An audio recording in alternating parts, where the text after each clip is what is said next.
Welcome to this episode of Substantial Matters, Life and Science of Parkinson's. I'm your host, Dan Keller. At the Parkinson's Foundation, we want all people with Parkinson's and their families to get the care and support they need. Better care starts with better research and leads to better lives. In this podcast series, we highlight the fruits of that research, the treatments and techniques that can help you live a better life now, as well as research that can bring a better tomorrow. While Parkinson's disease mostly affects the older population, some people will develop PD at an earlier age. About 1 in 25 people with PD develops it before age 50, and these people with Young-Onset Parkinson's disease, or YOPD, have unique issues and needs compared to the older age group. They're typically still working, raising a family, planning for the future, and they have many years of life ahead of them. Since traditional treatment may not address their specific needs, Dr. Bart Post of Radboud University in the Netherlands and his colleagues designed a program to change how his clinical center treats YOPD. He said that meeting the needs of young-onset PD patients is very different from older-onset patients. So they investigated the needs of this group of patients by talking to them in informal settings, like in a World Cafe. The result is the Phase of Life Dependent Support Program. In this episode, Dr. Post describes some of the special issues affecting people with YOPD, how he approaches people with young-onset Parkinson's disease in his care, and the need for a multidisciplinary team of professionals from the start for the best outcomes. We started off by my asking him about what differentiates the needs of people with young-onset PD from later-onset disease. What are some of the special features with regard to therapy and consultation in the young-onset Parkinson's disease patient, especially thinking of lifestyle and emotional and family kinds of things? There are several things, and what we see in the young onset much more often than in late onset, that we have a lot of discussion about work, about children, about their spouses, about sexual problems, and genetics comes along very often. But especially work is very important. A lot of patients, they are in the middle of their careers, they have young children, they earn money, and the money is important for their family life and to give their children chances in life. So there's a lot of stress about work. In our outpatient clinic, we have several services, and one of them is especially focused on work and helping people to maintain their work. And what we know from research, after 10 years of living with Parkinson's disease, about 90% of people have lost their job. So that's quite impressive. So that's why we make it such a big issue in our counseling of patients. So I think that's a huge part of dealing with young-onset PD patients. Another part we get a lot of questions about is about women issues. Well, sometimes you have younger patients, like in their 30s, that they want to have children, for example. So what can you do during pregnancy? How can you treat women during pregnancy? Can you give all the medication?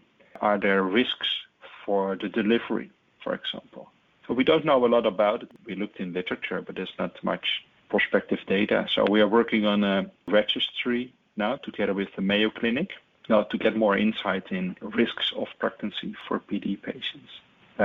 Another issue, a lot of women, they say to us that their Parkinson's disease symptoms change during their monthly cycle, especially in the week before their menstruation. A lot of PD patients, they have more severe motor symptoms, and it's annoying. So sometimes we have to discuss with the gynecologist to start with, for instance, oral, anticonceptive pill to treat their Parkinson's disease. So there are special issues in women also. I think that the two really special things that you don't talk about in older patients and that we talk about a lot in the young onsets.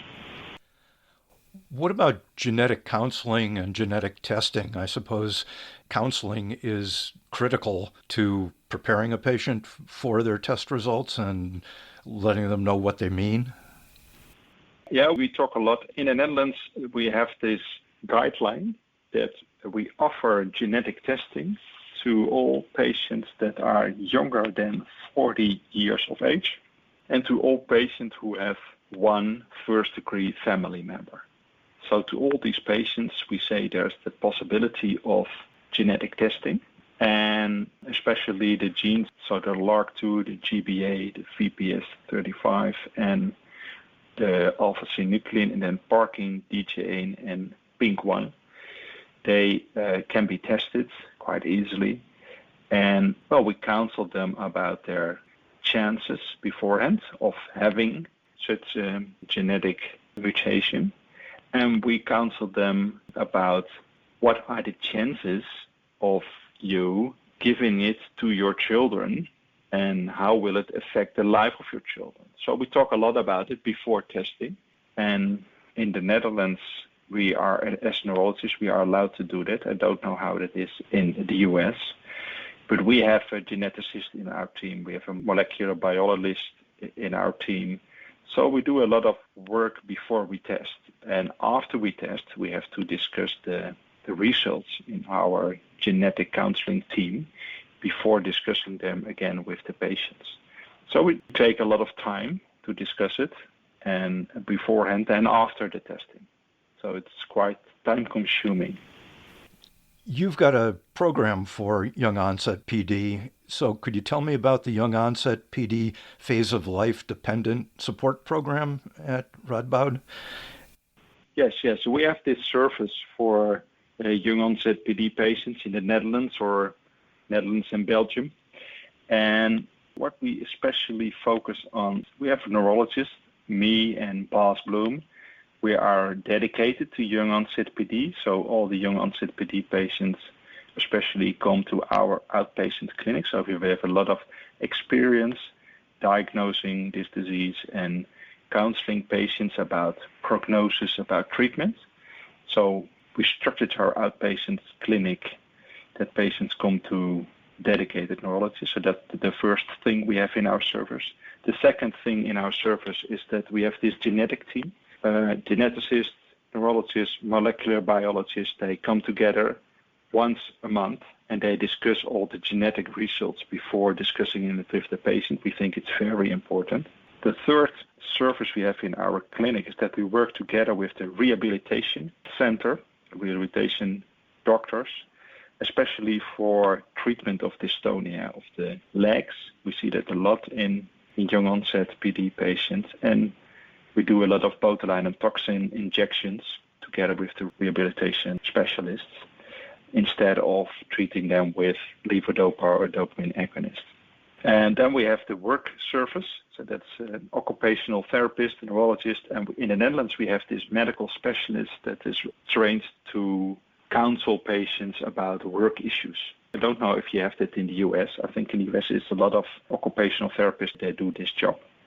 So we have this special service for patients who are at work, and we recommend them to go there.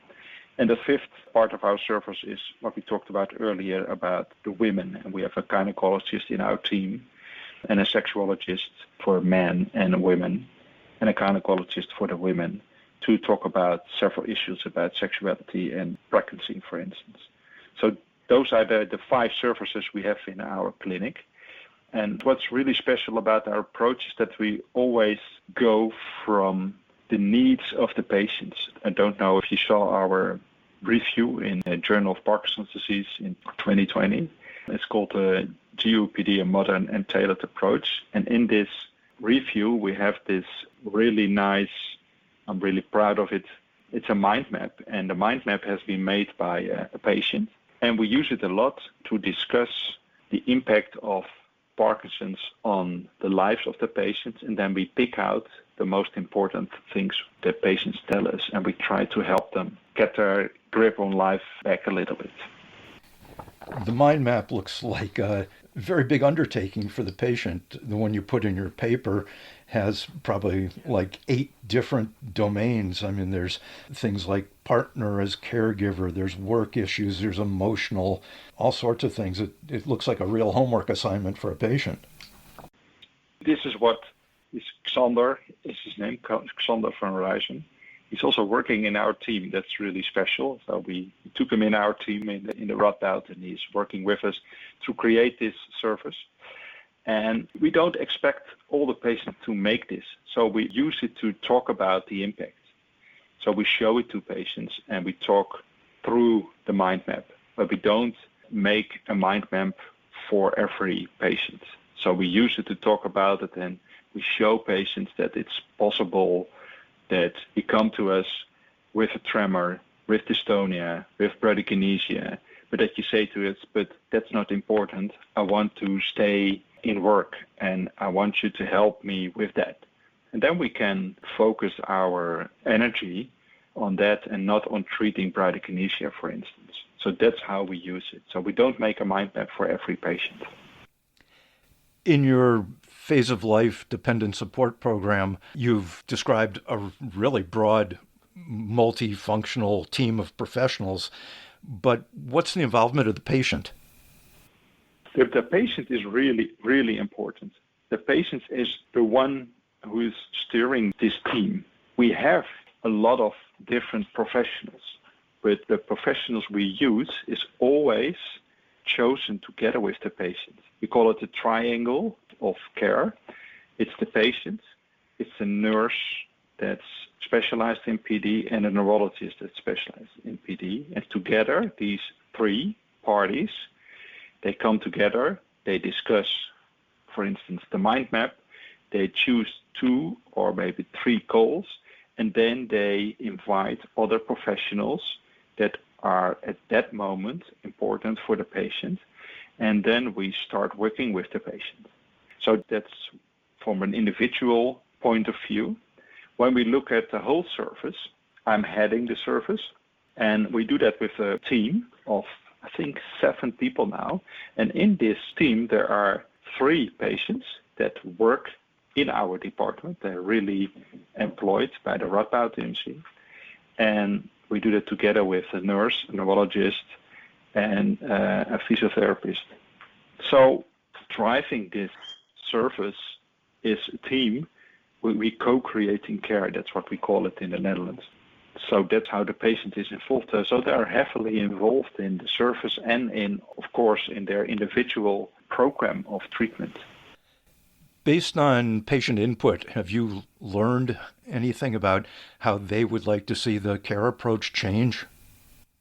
Yeah, what they said to me, and that's why I'm really proud of the mind map in the review I touched upon earlier, is that the patient really changed our way of working. Because beforehand, before the mind map what came to me about 5-6 years ago, we focused on bradykinesia, tremor, dystonia, all the things we were used to focusing on during our training.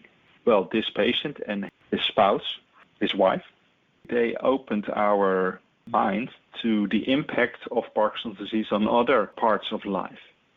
So I think that's one of the most important changes in how I worked as a professional in the last 5 years, and it's all because of this mind map. So the service is designed by patients, not by me. Finally, what tips and resources are available to your Young-Onset PD community through your programs? We are working on it now. We have a lot of information about Young-Onset PD.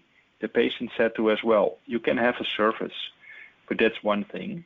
We want specific information about Young-Onset PD patients. We want it to be checked by professionals. We want it to be driven by questions of the patients themselves.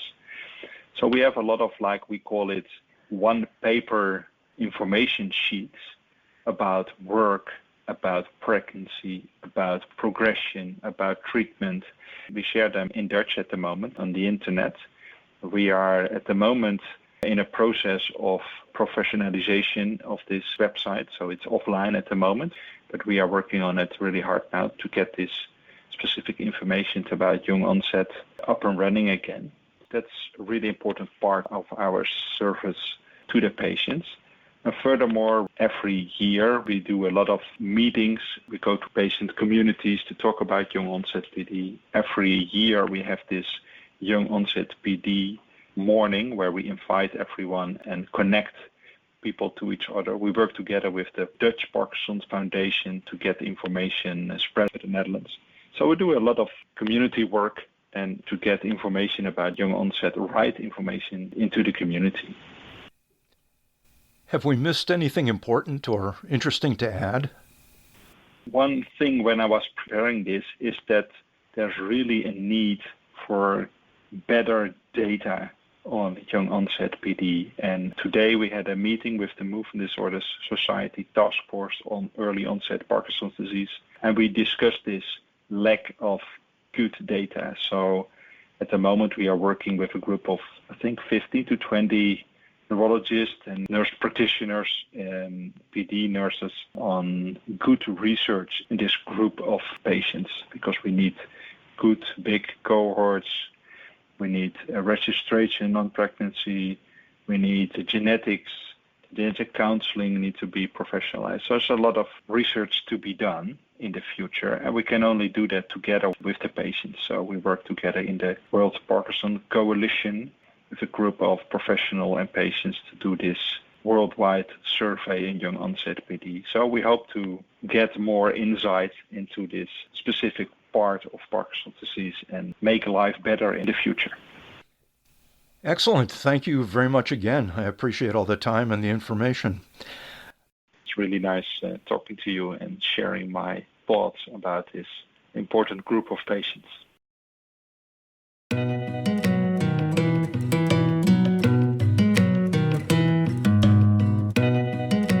For more on young onset PD and the program at Radboud University Medical Center in the Netherlands, search our website at parkinson.org for Radboud, spelled Radboud.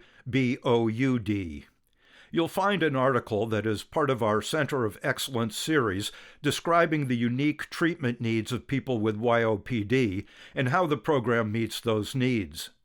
The article also contains a highlighted box in which Dr. Post gives some tips for implementing a similar program at other medical centers. Some past podcasts may be of interest as well. We had spoken with Dr. Bas Bloem, who is also part of the program at Radboud, about personalized medicine and involving the voice of the patient in all encounters with the medical system and in designing research projects. You can find this episode, titled Personalized Medicine, the Voice of the Patient, at parkinson.org/podcast. Since people with YOPD are of working age, employment and disability can be major issues for them. If you search our website on the term disability, you'll find many resources, including fact sheets on disability-based rights, YOPD-based resources, and income replacement, as well as 2 podcasts on talking to an employer about PD and disability inclusion and accommodations at work. If you go to our library at parkinson.org/library and select YOPD in the drop-down topic list, you'll see links to a fact sheet on talking to children and teenagers about a parent's PD and a fact sheet for children explaining the disease and what implications it has for them. There's also a podcast on how to talk to children about a parent's PD. We also have information on sexuality and intimacy, both in a podcast and in an expert briefing. You can find past expert briefings at parkinson.org/EB, or you can search the website for sexuality. 2 other helpful expert briefings are one called Young-Onset Parkinson's Disease, Not What I Planned for Me or My Family, and the other is Financial, Legal, and Medical Planning Tips for Care Partners. Finally, coming up in April 2022 will be a podcast on aging in place and adaptive homes, containing some good tips and resources for outfitting a home for possible future needs. As always, our helpline information specialists are available to answer questions in English or Spanish about today's topic or anything else having to do with Parkinson's. News and updates about future events and resources are available by joining our email list at the bottom of our website's homepage. If you want to leave feedback on this podcast or any other subject, you can do it at parkinson.org/feedback. If you enjoyed this podcast, be sure to subscribe and rate and review the series on Apple Podcasts or wherever you get your podcasts. At the Parkinson's Foundation, our mission is to help every person diagnosed with Parkinson's live the best possible life today. To that end, we'll be bringing you a new episode in this podcast series every other week. Till next time, for more information and resources, visit parkinson.org or call our toll-free helpline at 1-800-4PD-INFO. That's 1-800-473-4636. Thank you for listening.